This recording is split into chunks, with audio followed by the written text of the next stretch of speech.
बुद्धिमान साधु। एक बड़ा सा राजमहल था जिसके द्वार पर एक साधु आया और वो साधु द्वारपाल से आकर कहने लगा कि अंदर जाकर राजा से कहो कि उनका भाई उनसे मिलने आया है। द्वारपाल सोचने लग गया कि ये साधु के भेष में राजा से कौन मिलने आया है जो राजा को अपना भाई बता रहा है। फिर द्वारपाल ने समझा कि क्या पता कोई दूर का रिश्तेदार हो जिसने संन्यास ले लिया हो। द्वारपाल ने अंदर जाकर सूचना दी, जिसके बाद राजा मुस्कुराने लगे और उन्होंने कहा कि साधु को अंदर भेज दो। साधु ने पूछा, कैसे हो भैया?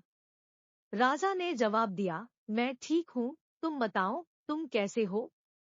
साधु ने राजा को कहा कि मैं जिस महल में रहता हूँ वो बहुत ही ज्यादा पुराना हो गया है, कभी भी टूटकर गिर सकता है।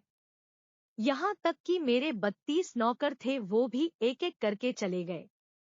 ये सब सुनकर राजा ने साधु को 10 सोने के सिक्के देने का आदेश दिया, पर साधु ने कहा 10 सोने के सिक्के तो कम है। ये सुनकर राजा ने कहा कि अभी तो इतना ही है, तुम इससे काम चलाओ। इसके बाद साधु वहां से चला गया। साधु को देखकर मंत्रियों के मन में भी कई सवाल उठ रहे थे। उन्होंने राजा से कहा कि जितना हमें पता है आपका तो कोई भाई नहीं है, तो अपने उस साधु को इतना बड़ा इनाम क्यों दिया?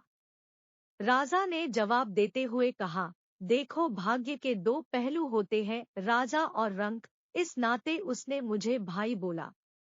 राजा ने समझते हुए कहा कि जर्जर महल से उसका मतलब उसका बूढ़ा शरीर था, 32 नौकर से उसका मतलब 32 दांत थे।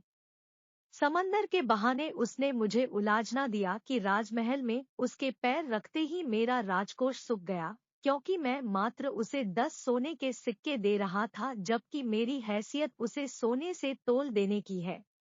इसलिए राजा ने ऐलान किया कि मैं उसे अपना सलाहकार नियुक्त करूंगा। इस कहानी से हमें ये शिक्षा मिलती है, किसी व्यक्ति के बाहरी रंग रूप से उसकी बुद्धिमत्ता का अंदाजा नहीं लगाया जा सकता।